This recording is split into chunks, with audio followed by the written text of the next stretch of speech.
What's that deal, B Drop family? This your boy Sleep with B Drop TV, and I'm gonna get to know y'all while y'all get to know me. Now, today, man, we got a live and exclusive, man. OG Kunta, what's that word? What's good? What's good? You already know Kunta Cuz, OG Kunta Cuz in the building, man. Representing that unique perspective, representing that Fort Murder Worth, Texas, representing Texas, the Lone Star State. You know what they say, don't mess with Texas. That is very, very true. You know what I'm saying? So yeah, I'm in the building, man. What's good? Man. Shit, just chilling, man. I'm glad we got you on B Drop TV, man. Now, since this is your first time on B Drop TV, can you give my viewers a rundown of where you from? You know you from Texas, but how it was in Texas coming up, the dynamics in Texas, and how a young Kunta was in his prime. Right. Well, first and foremost, man, I'm from the east side of Fort Worth, Texas. Polly, that is, Polly Wood, 8th Street, uh, you Five Deuce, Hoover, Crip, Gang, you know. I've been into the set for a very great period, long period of time, exactly 36 years, and some change. I grew up on the streets. I just, I was just a young knucklehead, out there in the streets. That's kind of part of, the problem that's in the city of Fort Worth right now is that, we got a lot of knuckleheads out here in these streets, and nobody's giving them any guidance or nobody's giving them an out, for the streets. So I was one of the young men that were trapped in the streets, and being trapped in the streets, you become attracted to certain things. So I became attracted. First I was attracted to boxing, but then I got more attracted to the street gang, which was the Hoovers. I joined the gang at 13 years old, came up the ranks, represented the hood, went to prison. uh, I was a part of the war, the Crip and the Blood war that happened in the 90s. I was a part of that war. I know what war tastes like. I know what it smells like, you know. Uh, I just, after, being on the streets and realizing, the importance of Crips, in general, I began to think outside of the box, not just as a gang member, but more as a revolutionary, somebody that's seen a different and a greater side of the gangs.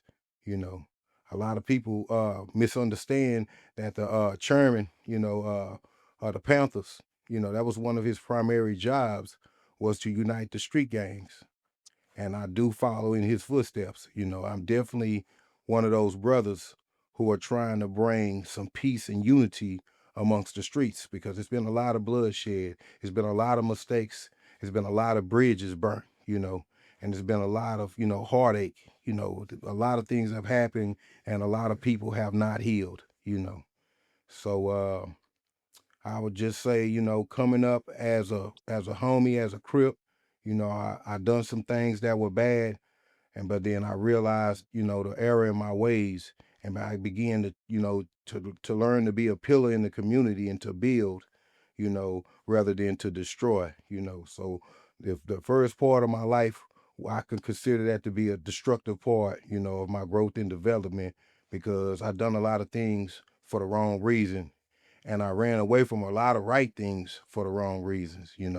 So when it was a chance for me to do better. But at the time, the streets, the gangs, and all that stuff, that was really the happening thing. In the early '90s, from like really from long as I can remember, from the start of the set, when Crips first came to Fort Worth, I was one of the little knuckleheads that was bad and was in the streets, and I was able to see them. I was able to see them cripping. I was able to see LA Run. I was able to see Rank. I was able to see Hoover Dre, cripping. So that's where I made my impression that that's what I wanted to be. I wanted to do that, and I did that successfully. A lot of people may argue with that, like, "What do you can't be successful at being no gangbang?" Well, let me tell you this: I'm successful because I'm still alive.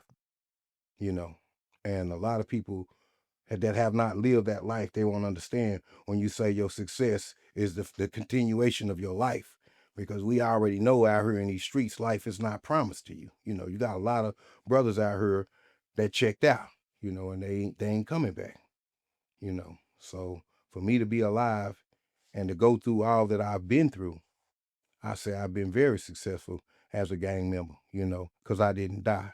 I wasn't killed, you know. So that means I made some mistakes, but I learned from those mistakes and I learned to make, you know, wise decisions. Absolutely. Absolutely.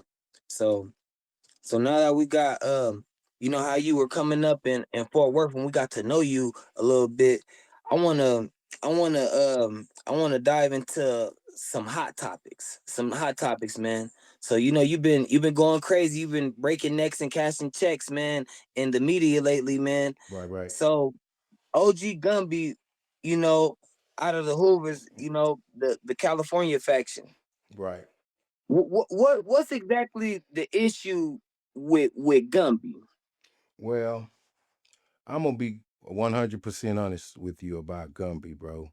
Gumby is, you know, what you can call somebody who is zealous for the wrong reasons.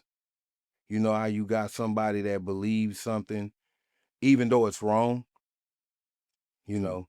Cause see, you know, I'm not gonna really get into the politics of it, you know what I'm saying? But you know, I tried to explain to him one day, you know, we had that disturbance, and I brought out to Gumby, I say, you know, our problem is simple. It's the 6 and the 9. He didn't get it, you know. The mathematical question, 3, 6, 9, but the 6 and the 9 are very universal numbers. They're the same. If you turn the 6 upside down, it's the 9. If you turn the 9 upside down, it's the 6. So where's the difference? You know, and some people you can't explain your truth to them because they only zealously see their truth.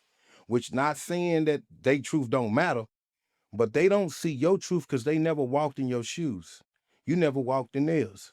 So it really was a classical misunderstanding or the lack of cultural exchange, you see.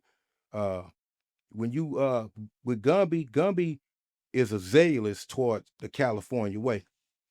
You understand? He thinks that California is the only way, and that's not true. California is not the only state. So how can it be the only way? You know, to get into that ideal that it's only supposed to be one way, that's wrong. Because look at the heart, right? How many veins does the heart have? A lot of them, A lot of them. A right? lot of And they all connected to what? The same thing, the heart. They are responsible for doing the same thing, pumping blood, right? hmm Now, right. so I tried, to dialogue with that brother, uh, sort of in a way of building a bridge between the indifferences, because when the discrepancy was brought up, we was never on the offensive side until things was offensively spoken about us, you know. Mhm. We have always respected Cali, as a motherland to the idea of what we represent.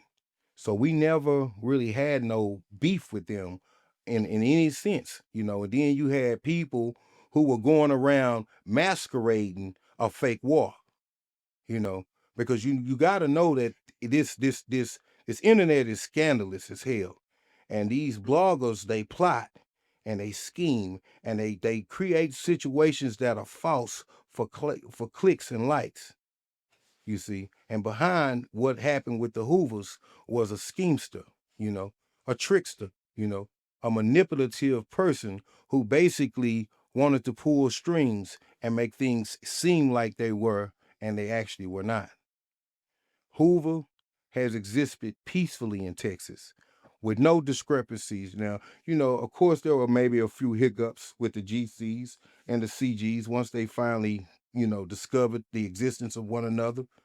But, with the meeting of rational minds, the BS, it gets trampled over, the BS gets sorted out, you know. So the problems that internally that we had was simple, and we solved them. They were simple, solvable problems that got solved, you know. So, you know, technically we've been here on one accord. You know, everybody pushed a faction, but we have technically been here in Texas as a peaceful faction of Hoover as one. You know, uh, and by these, you know, like you know, but you know, it really boils down to zeal. You know, being zealous. You know what the ideal of a person that's zealous is, right? No, I don't. Elaborate for me. Okay, a general conquering like you know, Hannibal. You know, Hannibal had a conquest, right? And his intentions was to spread, you know, the empire. You know, same with Alexander the Great, right? Mhm. What motivated them was zeal. What motivated them to go out into, you know, the surrounding, you know, geographics and conquer was their zeal or their conviction in what they believed, you know. So his conviction is in what he believes, even though what he believes is backwards. Because I can't fit no Cali shoes, right? And he can't fit no Fort Worth or Texas shoes. Them two different playing fields. You know, y'all may be playing football over there, and we might be playing basketball over here. You see, it's still sports, but the games are played different. You know, they are. Mhm. You know, and a lot of people, you know, wanted to make that an issue. You know, oh well, y'all so different. No, we're not so different. We've been doing the same thing that you guys have been doing, and that's holding the set down and pushing the line. So how are we so different? You know, there's no difference. And when we make things that petty and make that the difference, that's a great divide. You know, that's not good politics. Gumby is an example of bad politics. Certain politicians, they jump into the campaign. Everybody that jumps up and want to be president, they don't get elected. They push their campaign though. They get out, they go around all the world, you know what I'm saying, and say, well, vote for me, vote for me, vote for me. And if the people support and are behind their truth as far as what they claiming they're gonna come into the system and do, then that's the person that becomes president. And we know it's even more technical than that because we got the electoral votes, you know what I'm saying, and other different factions of politics that decides who the president is going to be. But everybody who signs up for this job don't get the job, bro. And some people come in with warped ideologies on what they think the president is supposed to be. They even have zeal in this ideal that they believe. But just because you believe that way don't mean you're going to become the president or if anybody's going to vote for you, you know. So that's the part Gumby got to realize is that he's pushing a bad campaign and he needs to change his politics, you know. Everything, man.